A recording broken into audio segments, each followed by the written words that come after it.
Kaleshwaram project అవకతవకలపై న్యాయ విచారణ కొనసాగిస్తున్న జస్టిస్ పీసీ ఘోష్ కమిషన్ ఎదుట ఇవాళ ఎంపీ ఈటెల రాజేంద్ర హాజరు కానున్నారు. హైదరాబాద్ లోని బీఆర్కే భవన్ లో ఉన్న కమిషన్ ఇవాళ ఉదయం హాజరు కావాలని సమన్లు పంపింది.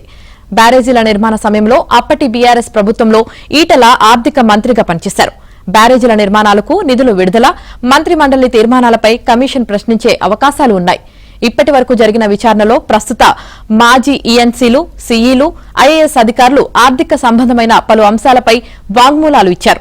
వారు పేర్కొన్న అంశాల ఆధారంగా ఆర్థిక సంబంధమైన లోపాలు, నిబంధనల ఉల్లంఘనలు ఏమైనా చోటు చేసుకున్నాయా, నాడు జరిగిన నిర్ణయాలు ఏమిటి అనే విషయాలపై ఈటెలను కమిషన్ ప్రశ్నించే అవకాశాలు కనిపిస్తున్నాయి.